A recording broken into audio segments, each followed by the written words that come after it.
चूंकि अगेन मैं इस बात को रिपीट कर रहा हूँ, मैं एसआईटी का पार्ट भी हूँ और एएसपी भी था जिस समय केस वर्कआउट हुआ।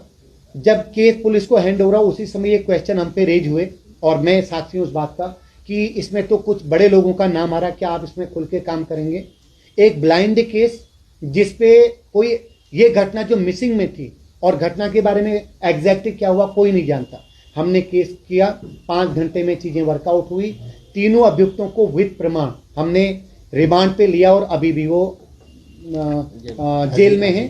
और दौराने विवेचना काफी सारी चीजें आई, कुछ नाम उसने कि ये व्यक्ति। अब उस वीआईपी का एक जो चैटिंग में जिक्र है दो दोस्तों के बीच में, हम उस शख्स तक, क्योंकि एक तो पीड़िता मृतका थी जो अब नहीं है हमारे बीच में, दूसरा जो व्यक्ति इस बार को क्लियर करता इस बात को कि पूरी कन्वर्ट जो हमको क्लियर करता कि ये कन्वर्जेशन किस रिगार्डिंग था, हमने उस तक उनसे पूछा। 3-4 बार उनके बयान हुए और 164 जिसको हम जुडिशियल स्टेटमेंट बोलते हैं, मजिस्ट्रियल स्टेटमेंट, वो भी हुए।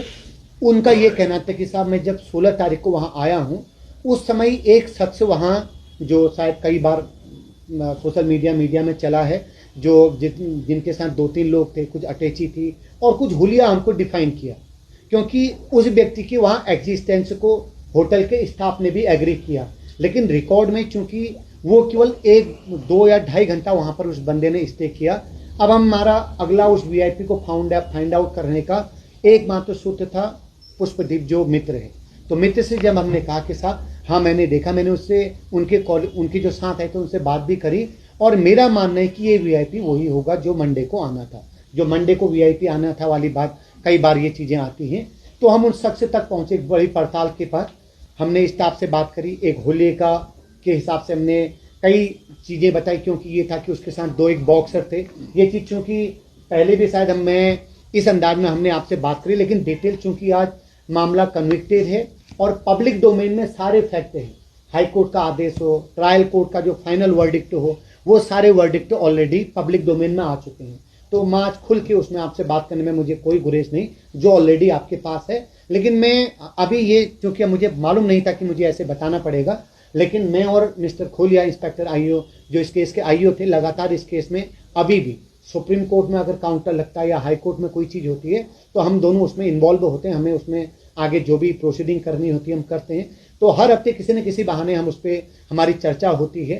तो वो जो वीआईपी टर्मिनोलॉजी आई उस हुलिये के आधार पे हमको, हमारा काम था कि हम उस व्यक्ति को आइडेंटिफाई करें।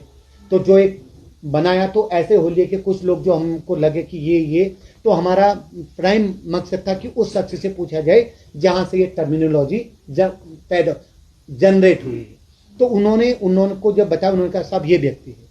तो उस व्यक्ति तक हम पहुंचे, उनका नाम धर्मेंद्र उर्फ प्रधान था, क्योंकि वो हमारी एसआईटी इन्वेस्टिगेशन का पार्ट है और उनकी तरफ से जो हमने स्टेटमेंट लिखे वो हम सारे कोर्ट में लगा चुके हैं। तो उनके बयान हमारे पास हैं और मित्र से जब हमने पूछा जो पुष्पदीप हैं, तो उन्होंने इस बात को माना, हाँ साहब ये वही व्यक्ति है जो उस दिन 16 तारीख को मैंने देखा था और इनसे मेरी बात हुई थी। तो ये उस वीआईपी टर्मिनोलॉजी का फाइनल इन था अकॉर्डिंग टू एसआईटी। लेकिन उसके बाद जो कई बार जो चीज़ें आई कि ये हो सकते हैं वो हो सकते हैं, हर एंगल पे काम करना हमारी जिम्मेदारी थी।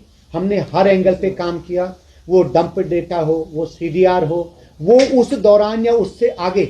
क्योंकि एक बात आप फैक्ट आपके दिमाग में जरूर आना चाहिए, घटना 18 तारीख की रात को हो गई और ये वर्कआउट हुआ है 22 तारीख को। तो इन 5 दिनों में एक नॉर्मल कोर्स में चीजें चल रही। तो उस दौरान क्या कोई शख्स आया या जितने लोग उस दौरान उस रिजॉर्ट में उन्होंने अपनी बुकिंग करी, वो काम के नाम पे आए, किसी भी बहाने उनका वहां एग्जिस्टेंस था। हमारी एसआईटी क्योंकि एक अच्छी खासी टीम थी, डीआईजी रैंक की ऑफिसर उसको लीड कर रही थी, तो हर एंगल पे, हर उस व्यक्ति पे हमने काम किया कि उस व्यक्ति का एग्जिस्टेंस वहां क्यों था और वो वहां क्या करने आया था।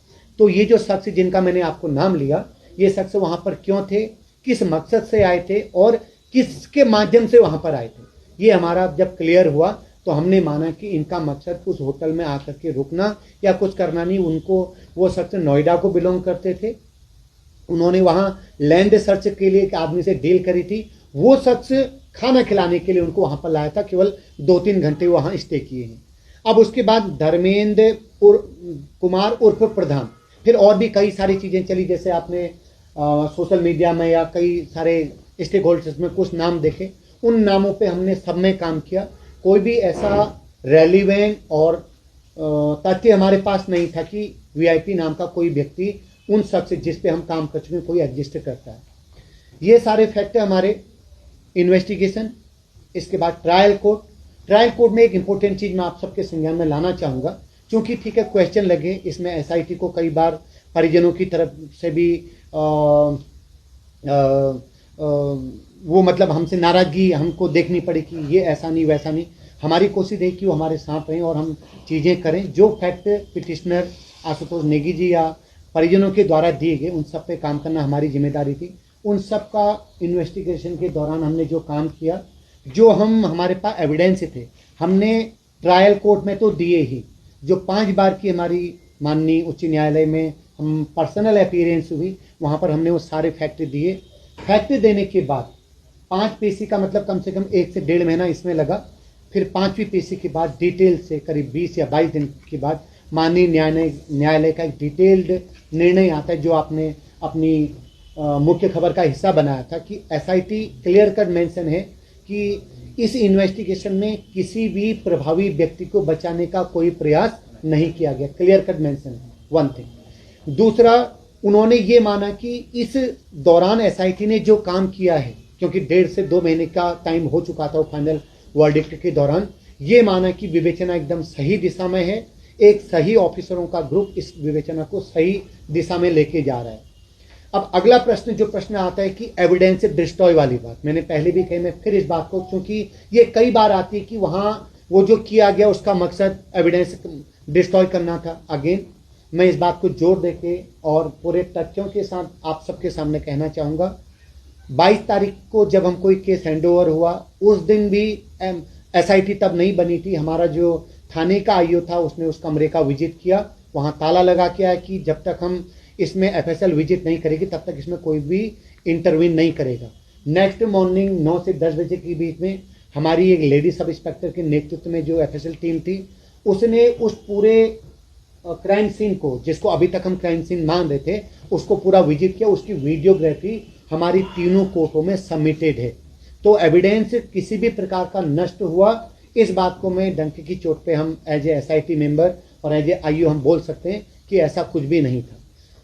तो ये चूंकि आज इन सारे तथ्यों के बाद, पूरी एसआईटी के काम के बाद, ट्रायल कोर्ट ने पूरी डिटेल से उसमें डिस्कस सारे एविडेंसों की, सारे विटनेस की एविडेंस करने के बाद एक जेन्युइन सजा सुनाई है तीनों को। उन सेक्शन में जिनमें एसआईटी ने उन तीनों को दोषी माना, आरोपी माना, उसमें सजा सुना चुकी है। और एक फैक्ट और जो आप सबके संज्ञान में स्ट्रांगली आना चाहिए कि ड्यूरिंग ट्रायल जो प्रोसिक्यूशन का काम था, चूंकि पहले पब्लिक प्रोसिक्यूटर इस काम को कर रहे थे, लेकिन परिजनों के द्वारा उसमें कुछ नाराजगी व्यक्त की गई, तो उनकी कहे अनुसार एक स्पेशल प्रोसिक्यूटर उसमें नियुक्ति किए गए। उन्होंने बहुत अच्छी पैरवी, वो लगातार हमारे संपर्क में रहे, बहुत अच्छी पैरवी के साथ प्रॉपर एविडेंसों के एनालिसिस के बाद, विटनेस को प्रॉपर गवाही करवाने के बाद इस केस को अंजाम तक पहुंचाया। वो भी तारीफ के काबिल उनका काम था। तो ये तथ्य कि एसआईटी ये चीज़ नहीं कर पाई या वो चीज़ छुपाई या ऐसा कुछ हुआ, ये मुझे इसमें कोई सच या कोई बुनियाद या कोई तथ्य नहीं लगता। तो ये बहुत इंपॉर्टेंट चीज़ है। अब आज चूंकि फिर मैं इसके बाद, चूंकि मैं एक बार अपना नरेशन पूरा कर लूँ, देन फिर आपकी क्वेरी जो होगी मैं उस पर भी हम बात करेंगे। मेरे साथ आईओ भी हैं। तो ड्यूरिंग ट्रायल भी चूंकि जो वहाँ का स्टाफ था, अभी हम केवल मित्र और परिजनों तक बात करते हैं। उस रिजॉर्ट का जो 5-6 लोगों का स्टाफ था, जो कोई 4 दिन पहले आया, कोई 10 दिन पहले आया, कोई 4 महीने से काम कर रहा था, एक एक व्यक्ति के स्टेटमेंट जो उन्होंने पब्लिक डोमेन में बोले, क्योंकि लगातार मीडिया पर्सन्स भी, आप लोग भी उनकी बाइट ले रहे थे, जो उन्होंने पुलिस को हैंडओवर होने से पहले पुष्पदीप या मित्र से बात करके बताया और जो हमारी विवेचना में आया, सारी चीज़ें एक्यूरेट टू द पॉइंट है। उन सबके पुलिस स्टेटमेंट के साथ जो 164 जिसको हम सीआर मजिस्ट्रियल स्टेटमेंट बोलते हैं, वो सारे स्टेटमेंट हुए।